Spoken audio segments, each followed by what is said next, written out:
Pre-frame.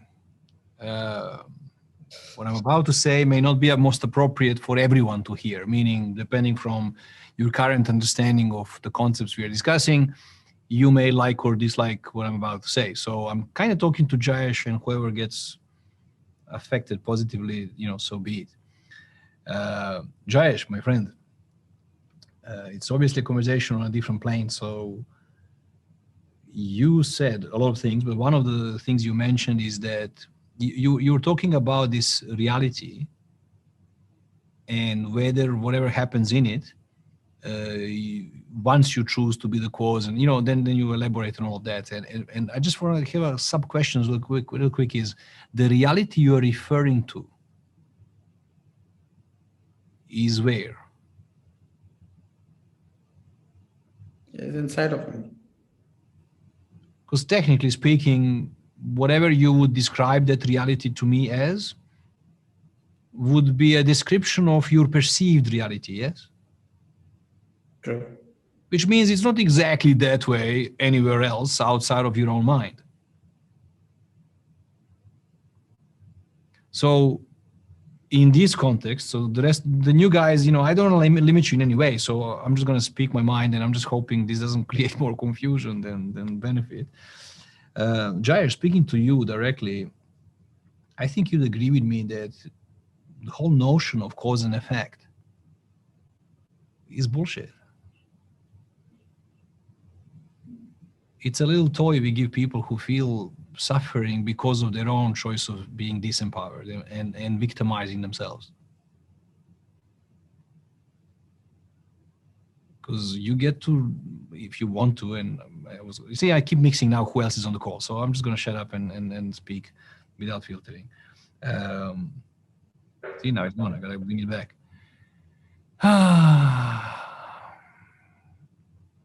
I live in a reality where cause and effect is not an empowering concept that I'm choosing to adopt. I'm living in a reality where cause and effect is a presupposition.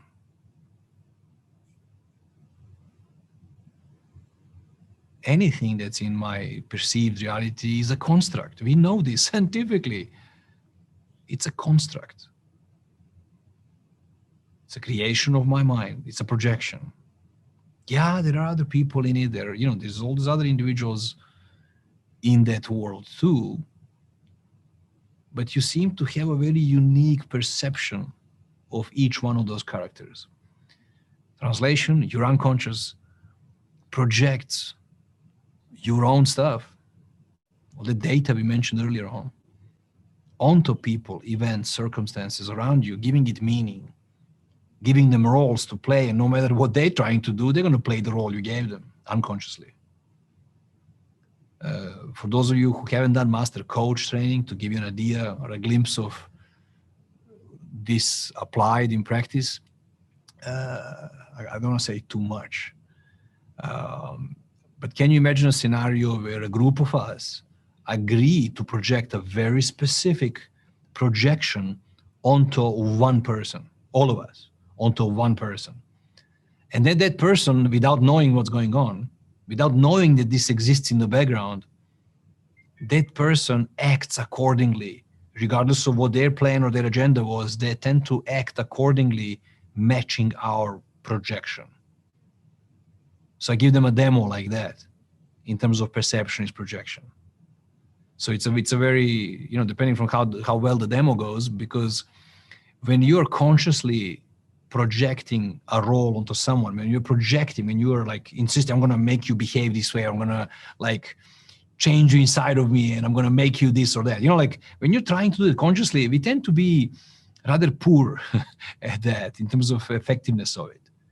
And yet, especially a bunch of us focusing our attention that way onto one person, it becomes easier to do.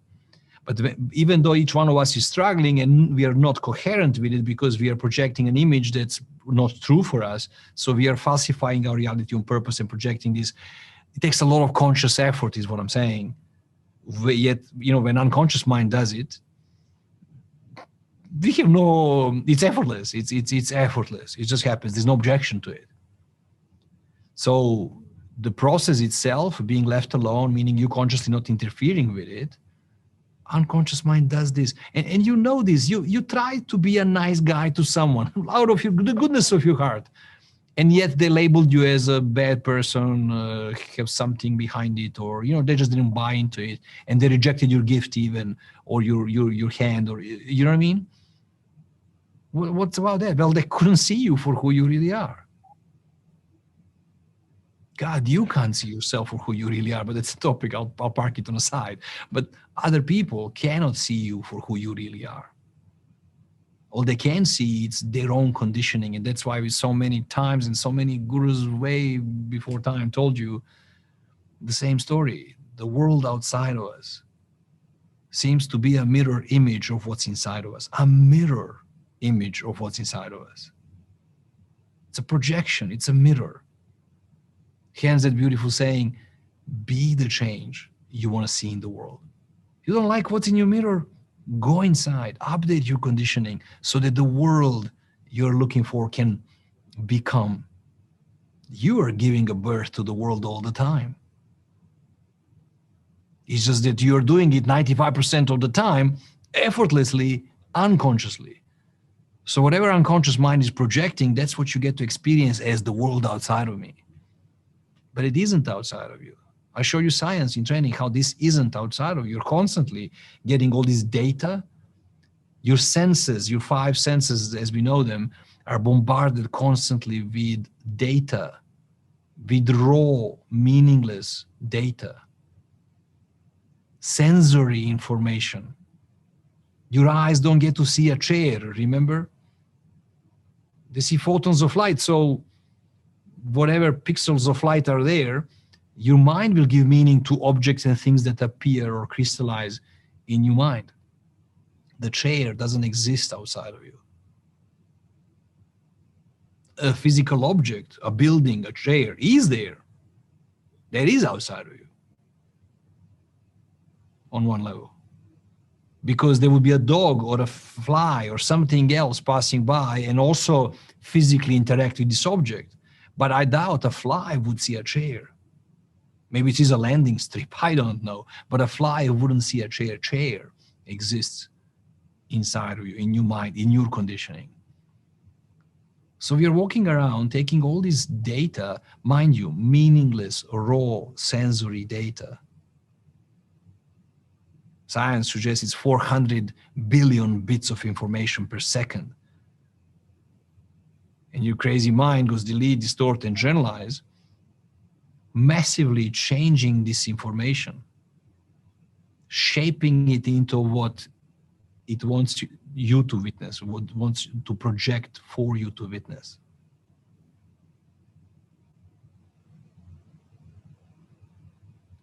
So that which you are seeing, that which you are experiencing, is more inside of you than actually outside of you. What you see is who you are, Carl Jung would suggest. And he doesn't mean maybe he meant that's who you are. I don't think that's who you are either, but it's your stuff, that's for sure. Dr. Hugh Land would point to that idea. He's my deep perception projection guy. He'll point to the idea that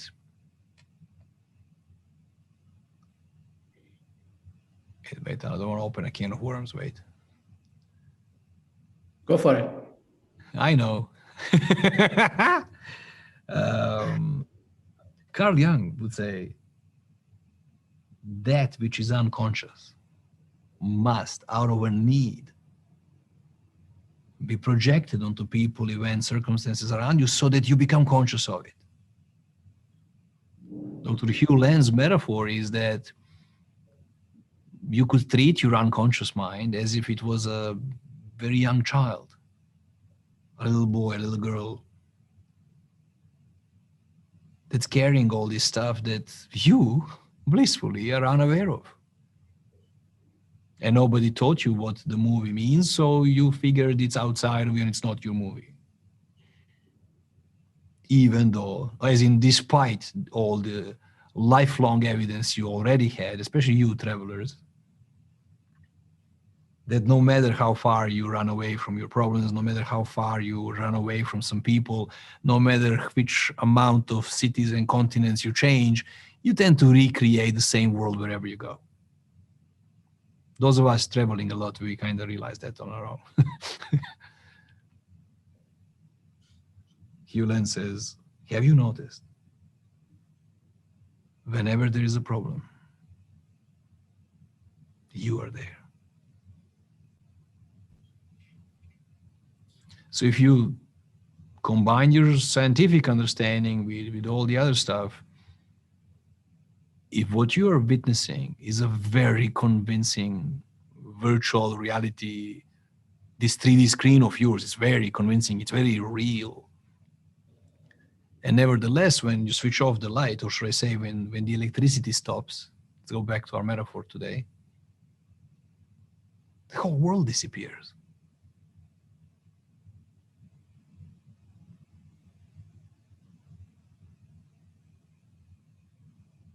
The end, finish the story. I was mind reading, Jayesh. But the idea is that if all that stuff is coming from within you so much more than from outside of you, then what cause and effect are we even discussing?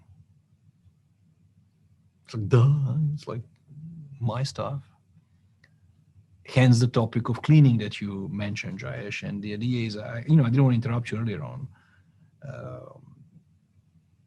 You were mentioning things that I know I say many times as well, that, when something happens in my life and, I see it as an event, and if it's poo-poo, if I don't like it, if it's not my preferred reality, I care to go, hey, what can I learn from this? Rather than beating myself up for creating this or blaming anyone else for creating it. If I accept the idea that somehow this is my creation and I caused it somehow, which is an empowering attitude to have as a little human, then you go and play that game and you go, okay, so what can I learn from this? Because we figured, if I learn from it, I stop repeating same mistakes. If I can learn from this. So when we say clean the data, one form of cleaning the data so it stops repeating itself on playback, on loop. One form of cleaning from the data is learning from it. You know this. You learn something and and poof, you stop repeating same mistakes. That's why we say that when somebody says, I get it, I learned that lesson, I got it, but they're still making the same mistakes, I'm like, you didn't get it. You know of it. You think you got it, but if you're still doing it, you didn't get it. Right? So one form of cleaning or cleansing all this data is by learning from it. And I'm not saying ever that that's required from you for you to learn from it either. If you were to realize, like a deeper picture, I guess, that all that stuff is made of thought, definitely not real. Like made of thought.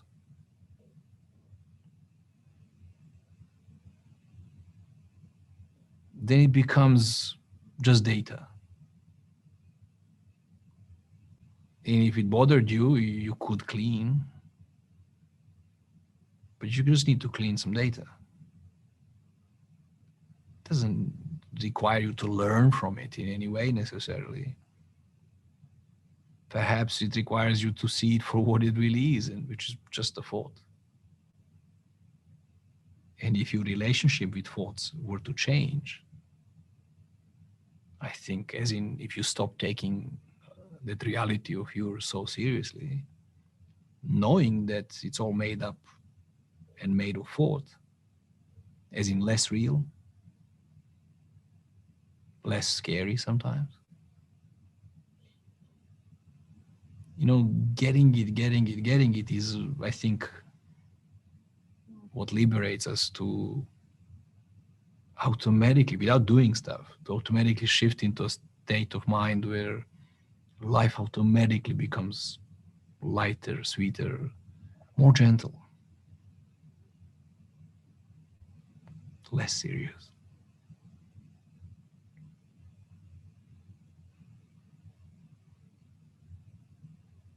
I know it looks real, and it's opposed to the nature of thought. But there's beauty in that, because referring to the one of the recent emails that somebody brought up on the conversation, on the call this earlier on, have you noticed that thoughts don't have a life of their own? They're not real nor exist in any real sense outside of you.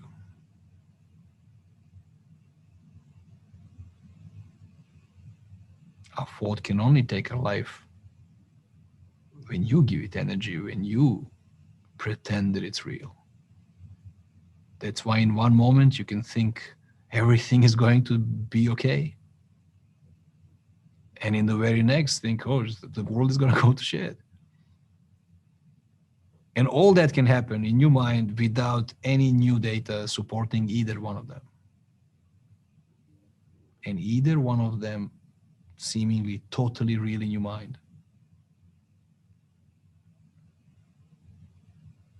Your entire perceived reality is made up of thought. And when the mind really sees that, like really sees that, when you seize that moment,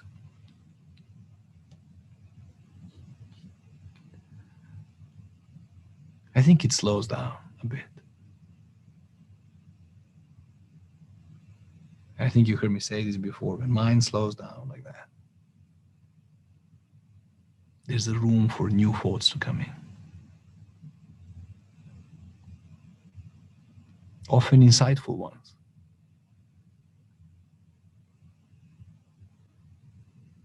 Fresh thoughts, I say, because it seems to be outside of your current hard drive stuff, outside of your current conditioning, fresh, new.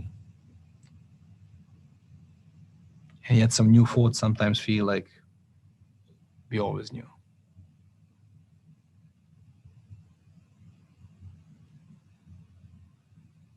So what you do with all that is really totally up to you. You can play the victim, you can play the empowerment, you can do anything you want with your thinking, because it is a Play-Doh of your reality. It's a, Play-Doh, like Lego blocks. And to me, part of the beauty is you don't get to learn how to use the Play-Doh and make stuff up. That's built in. It's on just for you being a human. That's just how it works. Hence those three principles we talk about often.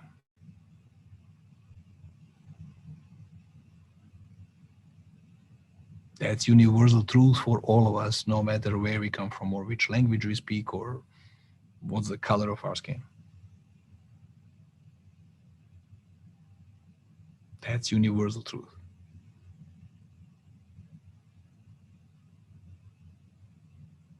Back to the previous stuff, you want pain? Go for it, man. You can do whatever you want to do because you live in a world made up of thought.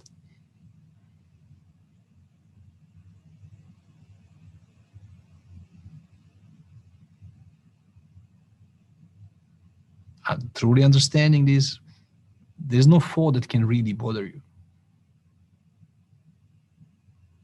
because you see it for what it is. It's not real, it's just a thought.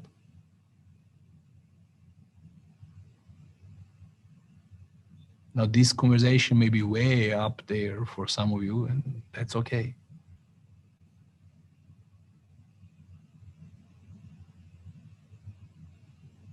Not that we are above anything. I'm just saying it's okay to have any conversation.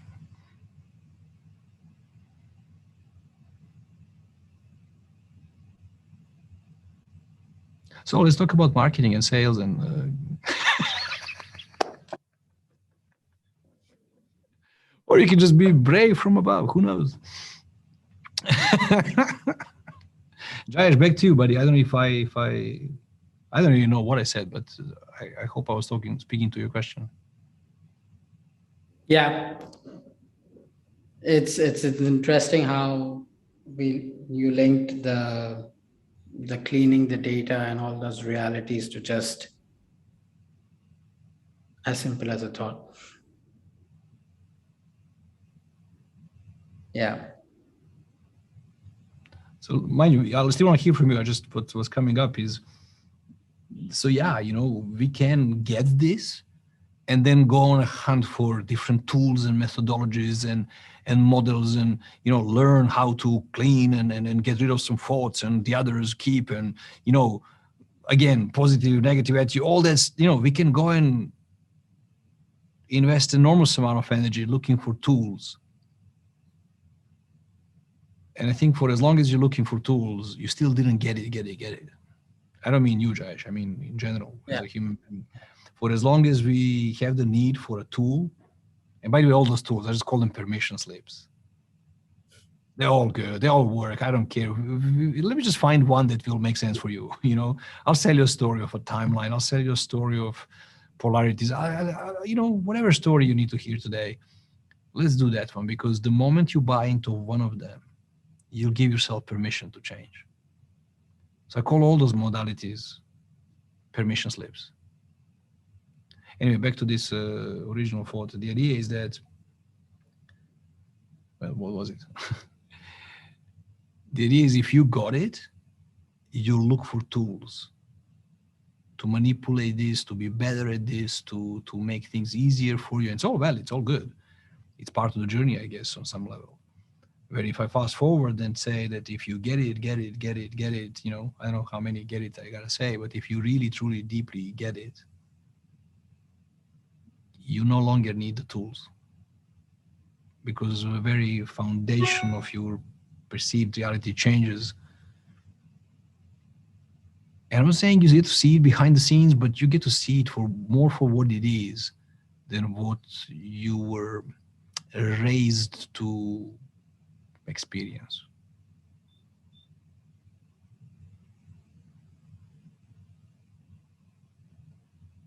And it's a beautiful picture in my head.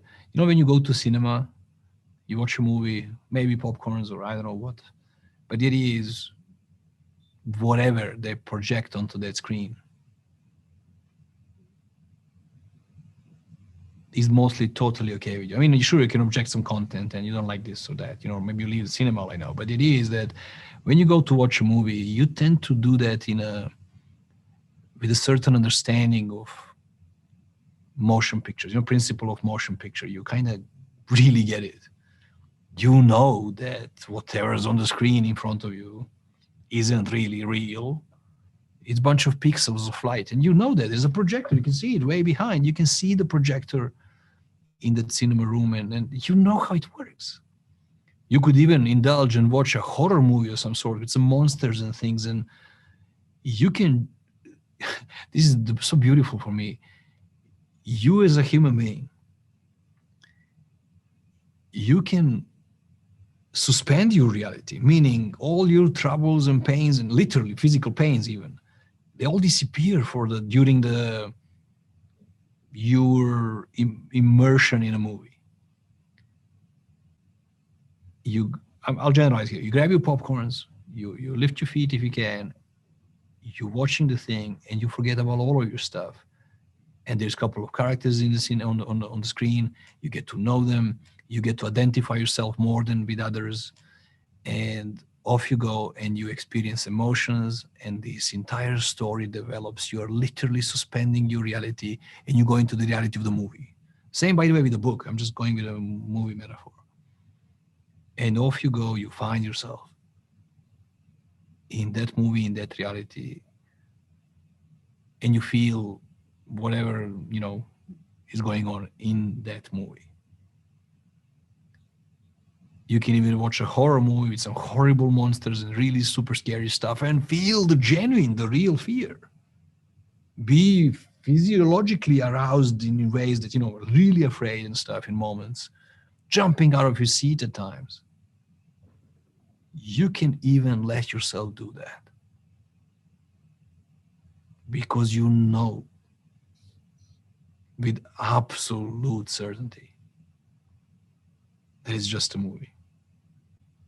You know, I mean, you jump, you're afraid, like you're really feeling fear. However, somewhere way deep behind, you know that monster on the screen is not really real, and it come out of the screen and really hurt the real you.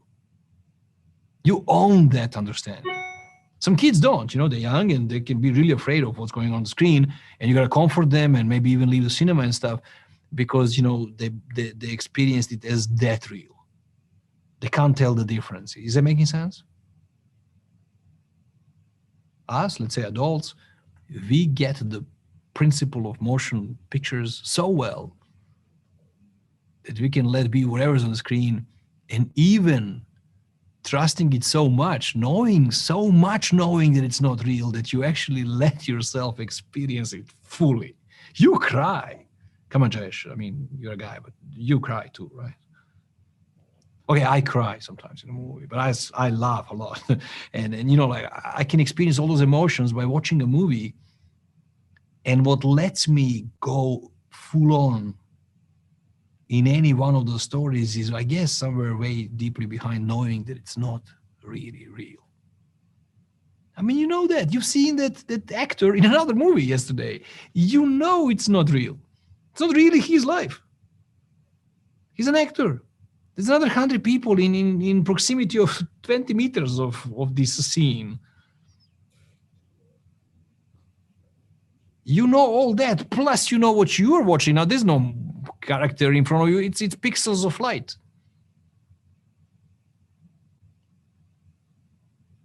In theater, at least there's actors in front of you. You could buy, this is their story maybe, but no, they're acting it out. They acted it out yesterday, but when the show is finished, they go home to their real story. Do you know what I mean? But really knowing this, although God help you if before the movie starts says based on a true story, then you're really screwed, right? Suddenly emotions are like way deeper. So the idea is that our understanding of, let's say, motion pictures, the deep understanding of that principle allows us to immerse ourselves fully into it with no fear. I mean, even experiencing full-on fear or any emotion, but without, how do I say, allowing ourselves to be so immersed in it because we know it's not real. Dude, if you thought it was real, I don't think you'd go all in with the horror movie. Do you know what I mean? But you let yourself even feel the fear and go full on because you know it's not real. So what happens for us nowadays is that us 21st century people, we got the motion picture principle a long time ago, and now we are getting the principle of thought and consciousness, the awareness and the principle of mind. And understanding those three in my world allowed me to immerse myself even deeper into this perceived reality of mine, knowing full well that no matter what's on the screen, or this 3D, very fancy VR stuff, no matter what's happening in it, is made of what? It's not really real, and therefore it cannot ever hurt the real me.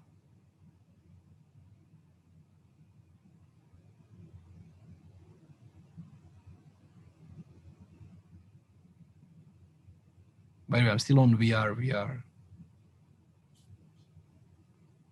My master coaches probably know this. I tell them what we are, and they go, "What are we?" I'm like, VR. And they're like, huh. I gotta spell it for them, and it starts with W-E, V, and then R-A-R-E. So VR. But the VR you can spell like I just did, but the other VR is very short, much shorter to spell. It's a normal V and then R after that. VR. Partially joking, obviously. It's just a metaphor. I think Tala had a question. God knows when. I just noticed 10 seconds ago. So I guess Tala, I'm all yours. I have so many questions, but I'm going to stick to one. Okay. You, at the very beginning, you mentioned how you do this exercise or demo where a group of people project the same thought on one person. And then unconsciously, without the other person knowing, they start acting towards the projection. Yeah. So is it possible for the person to reject the projection of a group of people? Well, in my experience, they have no way of, I'm having, okay, it's feedback, I guess, from your speakers. In my experience, they have no way of rejecting because they have no way of knowing it's happening in the first place. Right, but is there any way for their unconscious to reject the projection? Depends how you see this, because on one plane I can tell you yes, and you can do your own thing, and how do I say this? Okay, I know how to say it. The person that you're doing this to, okay, won't be aware of this, obviously. And therefore, they don't get to block it, object it, or do anything about it. But if they had some shields and shit in place, they could reject all the outside influence, they would somehow exclude themselves out from the system itself. And I don't think that's going to happen.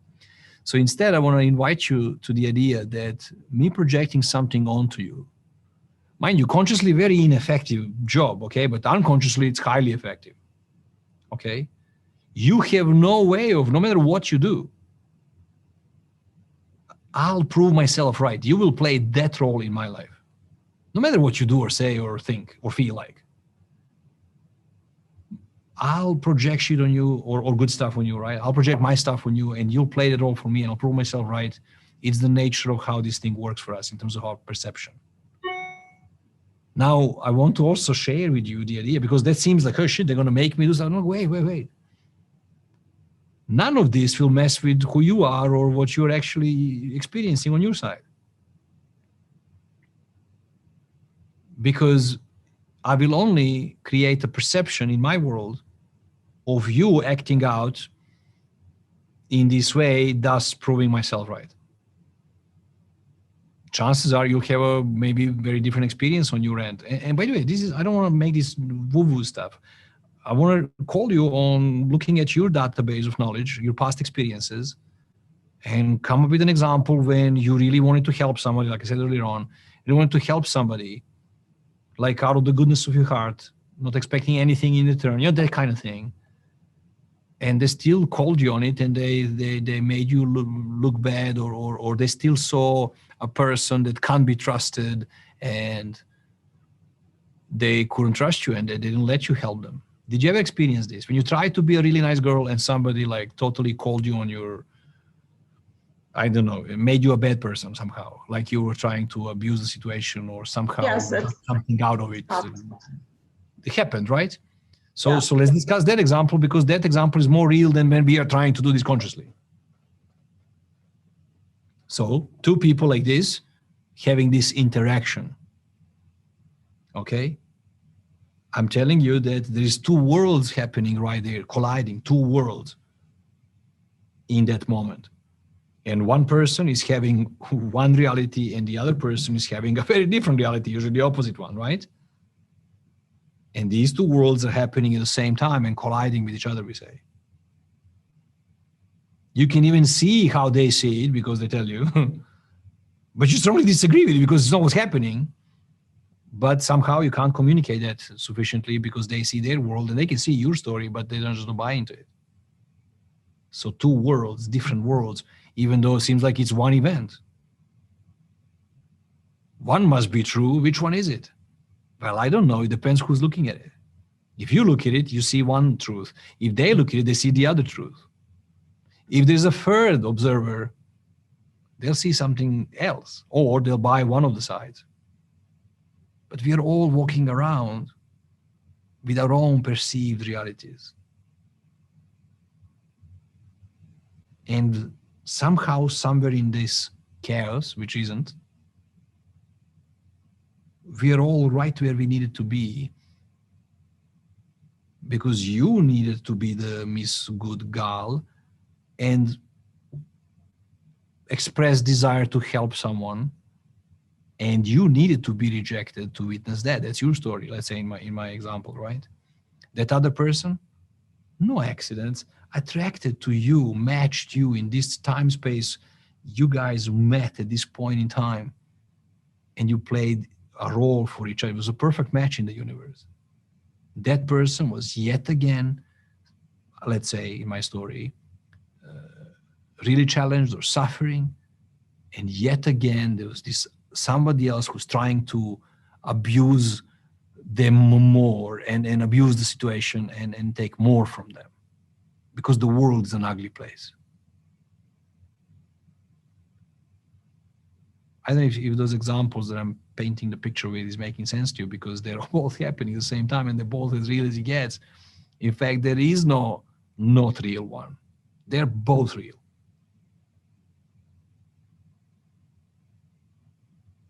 Because each one of our perceived realities is projected.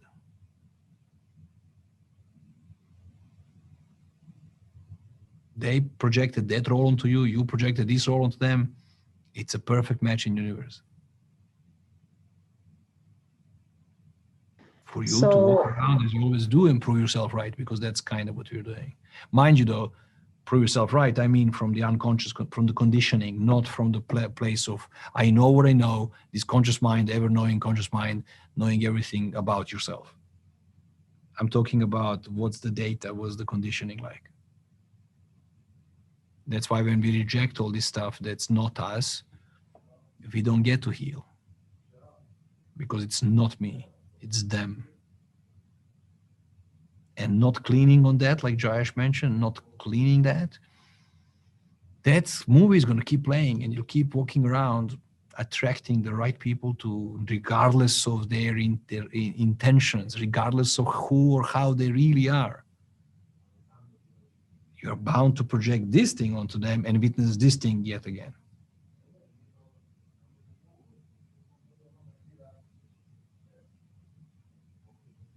So regardless of what the projection is, if someone is projecting something, they're going to prove themselves right with their projection. I can say when this is happening unconsciously, 100%.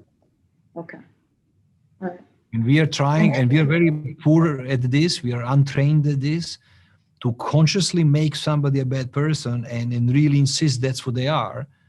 You're bound to cause them to do certain behavior in front of you where you'll give it that meaning and experience that. Okay? To which level, to which extent, how well can you do that if you already like the person? Not very easy job to do. No coherency. Where this is happening outside of your conscious awareness, when unconscious mind does it so effortlessly for you, there's no objection. It is. And that's a major benefit of having your unconscious on your side. Because life is effortless when you're not the one trying to create the life you want. Life is effortless when you program your conditioning to match what you want in life, so that unconscious just does what it does.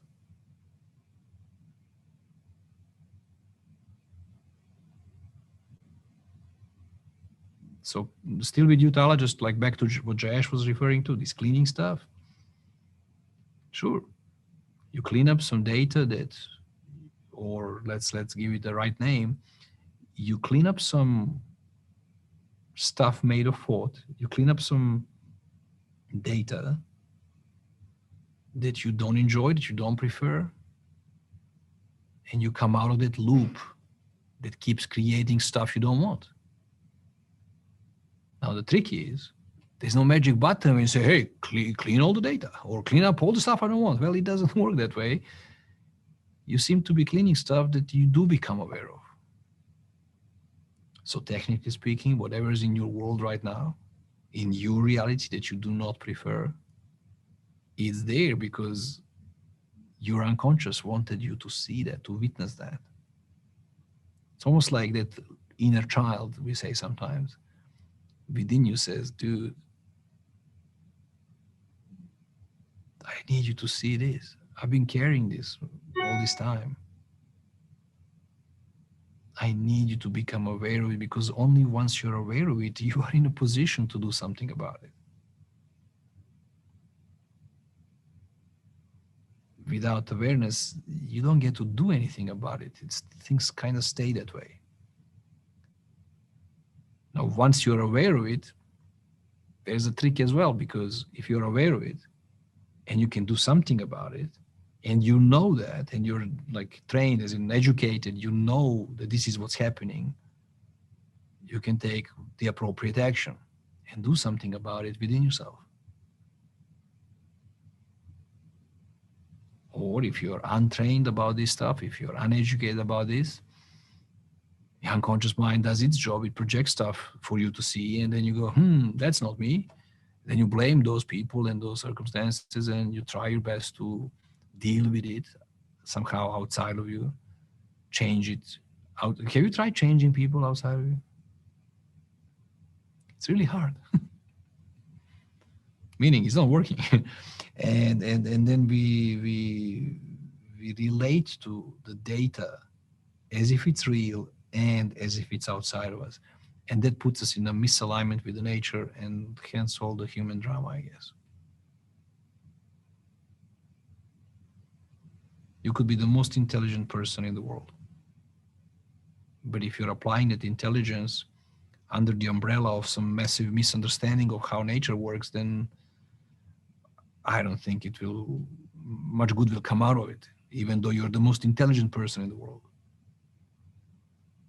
So what we are discussing here has nothing to do with the actual intelligence, your IQ and stuff.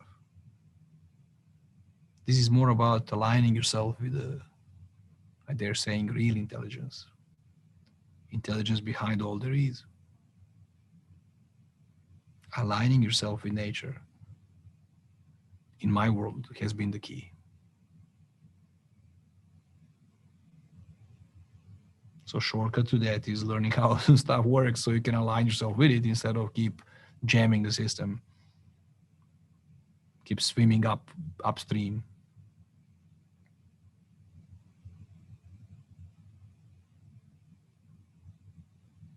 Tala? Thank you. You gave me a lot to think about. I was just checking the time. I'm like, dear Lord, has it been 2 hours? Oh, this was one of those calls then. I wish I could just see you all.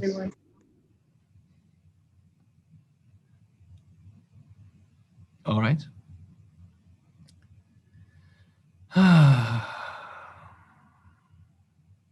If I could make a wish, I wish you more conversations like this.